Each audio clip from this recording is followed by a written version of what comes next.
जय श्री कृष्णा। प्रिय दर्शकों, आप सभी का स्वागत है हमारे इस YouTube चैनल पर। दर्शकों, मैंने आपको एक वीडियो दिया था जिसमें मैंने सप्तऋषि मंडल के संदर्भ में आपको एक वैज्ञानिक पहलू दिया था, एक आध्यात्मिक पहलू दिया था, और ये समझने के लिए वो हमारे लिए पर्याप्त है कि हमारी वैदिक साइंस कितनी उन्नत किस्म की थी। लेकिन दर्शकों, वर्तमान की जब हम बात करते हैं तो साइंटिस्ट आध्यात्मवाद को नहीं मानते और आध्यात्मवादी लोग साइंस को नहीं मानते। ये इस समय की एक बहुत बड़ी विडंबना है कि हम दो अलग अलग धुरियों पर रह करके इस संसार को आगे बढ़ाने की बात करते हैं। साइंस इस संसार को उन्नत जीवन देने का प्रयास करता है, तो आध्यात्म मानव के विकास की बात करता है। लेकिन क्या ऐसा पहले भी होता था? दर्शकों, पहले ऐसा बिल्कुल भी नहीं था, क्योंकि हमारे ऋषि मुनि साइंटिस्ट थे। वो जब तक किसी चीज को प्रैक्टिकल अप्रोच के साथ जांच नहीं लेते थे, उसे हमारे जीवन में वो सम्मिलित नहीं किया करते थे।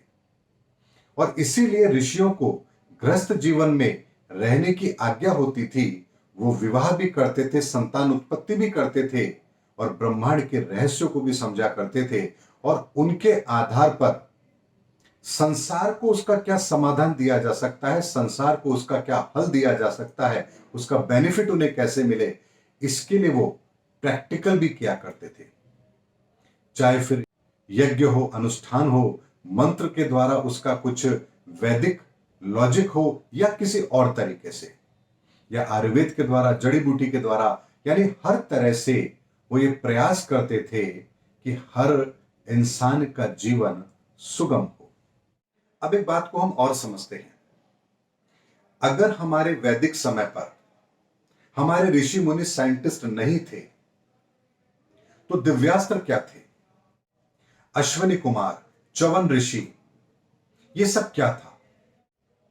कुंती ने सूर्य का आह्वान करके सूर्यपुत्र कर्ण को प्राप्त किया, ये क्या था? कौरव 100 भाई थे, आखिर ये 100 भाई पैदा कैसे हुए? अगर हमारे ये ऋषि मुनि साइंटिस्ट नहीं होते, तो हमारे शास्त्रों में ऐसे प्रमाण मौजूद ही नहीं होते जिनके द्वारा हम आज ये बात कहते हैं कि हमारा वैदिक ज्ञान बहुत महान था। लेकिन वर्तमान के परिदृश्य में ये बातें बिल्कुल दो अलग अलग धुरियों पर विद्यमान है। ऐसे में जब तक हम आध्यात्म और साइंस दोनों के कॉम्बिनेशन को एक प्लेटफॉर्म पर नहीं लेकर आएंगे, इस संसार के ऐसे बहुत सारे रहस्य हैं जो कभी सुलझ ही नहीं सकते। मैं आपके सामने कुछ बात रखता हूं, आपको बात समझ आएगी।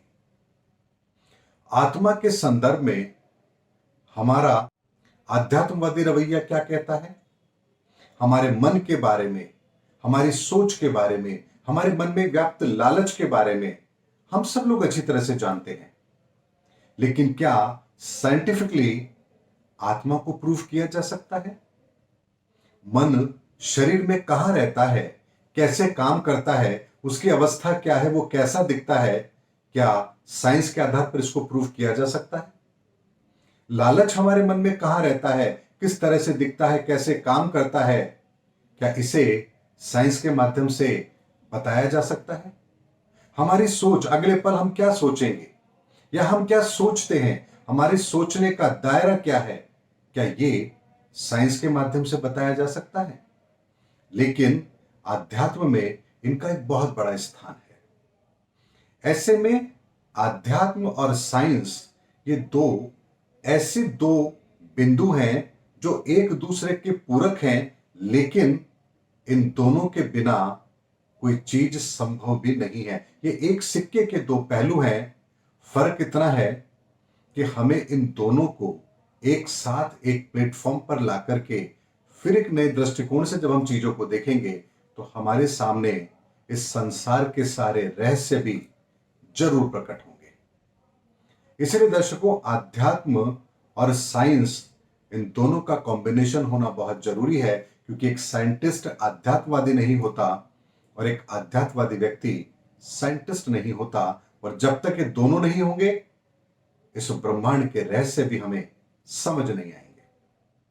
और दर्शकों, ये बात मैं आप लोगों से क्यों कह रहा हूं, अपने अगले वीडियो के अंदर मैं निकोला टेस्ला के संदर्भ में भी एक बहुत डिटेल एनालिसिस लेकर आऊंगा। उनकी एक थ्योरी है 369, उस पर एक डिटेल एनालिसिस लेकर आऊंगा कि कैसे अध्यात्म के बिना साइंस अधूरा है और साइंस के बिना अध्यात्म को प्रमाणित नहीं किया जा सकता।